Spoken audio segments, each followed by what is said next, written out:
North Carolina continues to operate under a state of emergency linked to COVID-19. Our next guest continues to highlight data that call that emergency into question. John Sanders is Senior Fellow in Regulatory Studies and Research Editor at the John Locke Foundation. And John, you've been writing quite a bit in recent months about the data and how they contradict what the government is telling us about COVID-19. I want to talk about a couple of your recent blog entries. One of them has this interesting headline: NC COVID numbers rudely defy the computer models, continue steep decline.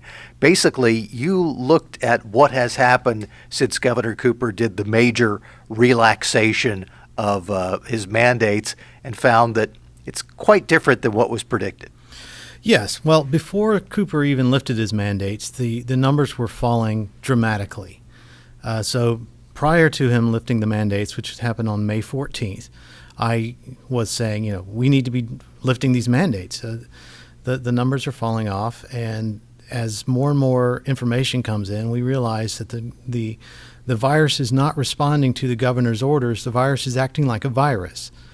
So when Cooper lifted most of his mask requirements and social distancing and all of that, except for school kids for some reason, there was fear, and the media reported on it. People who were worried that numbers were going to go way back up, as if Cooper's orders were what was holding the virus back. And of course, that's not the case. And virus numbers have continued to fall. They're down. At the time I wrote that, they were down 66%. New case numbers were from the time that he issued the directive. Yeah, and in addition to the new case numbers being down 66%, you also reported hospitalizations down 41%, and the test of percent positive down 49%. So substantial drops, and that was despite what was being predicted by some, that we would see numbers just ramp back up. Well, what was so strange to me was last week, some UNC researchers came out with a study, and that was widely reported, saying that they had computer models that said, according to their press release, that immediately after relaxing social distancing and mask requirements, that their models predict that those numbers are going to jump right back up. And it's one thing to rely on computer models when we don't have anything back in, maybe March 2020, April 2020. But my goodness, it's now June, we've relaxed it, and things are falling off a cliff. Let's turn to another thing that you've written recently. This is an update on your threat-free index that you have updated continually. And basically, the numbers from your latest report this week, you talk about the fact that Governor Roy Cooper continues to describe this state of emergency, but you have bullet point after bullet point that suggests we're not really in a state of emergency anymore. Right.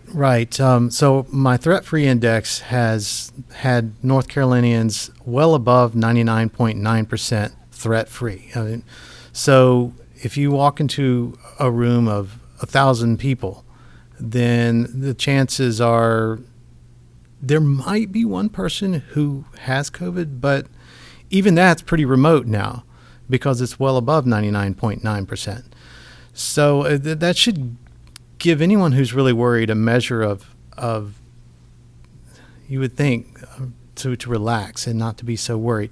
So 0.06%, 0.06% of people actually have a case. We're talking about not right now fewer than 6,000 people in the state with an active case of in a COVID. state of 10 million people. Yes, it's a state of 10.7 million.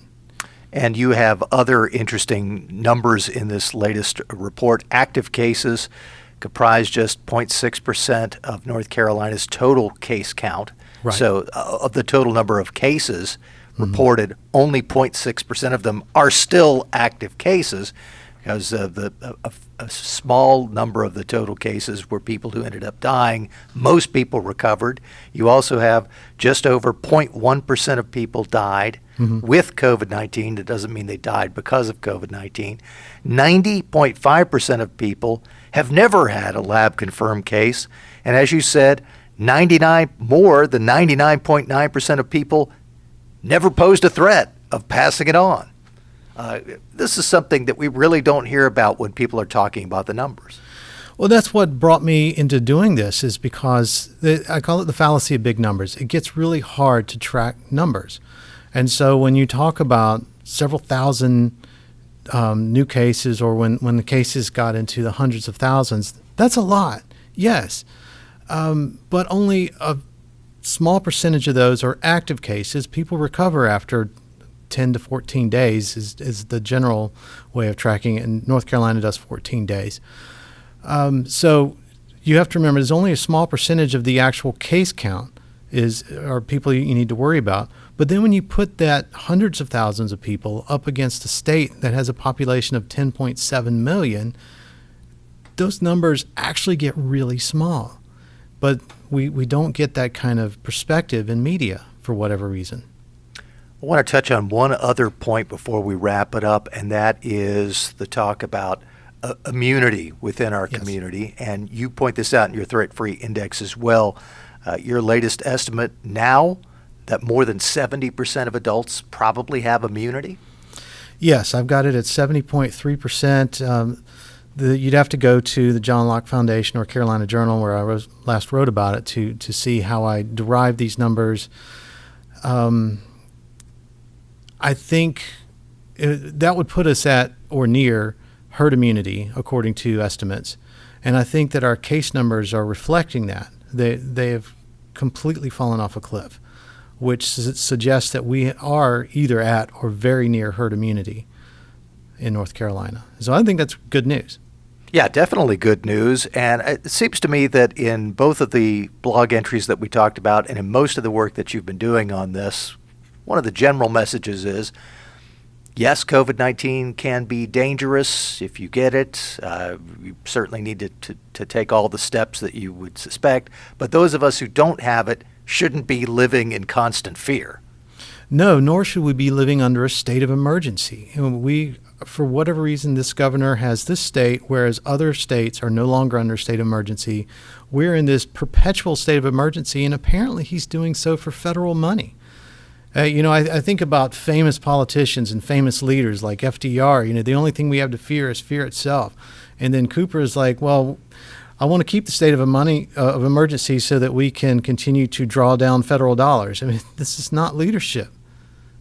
Well, if you'd like to learn much more, you can go to the John Locke Foundation's blog, The Locker Room, and read the posts from John Sanders. He has regular posts. The two that we talked about have the titles NC COVID numbers rudely defy the computer models, continue steep decline, and the NC Threat-Free Index for the week ending June 14th. John, thanks so much. Thanks, Mitch.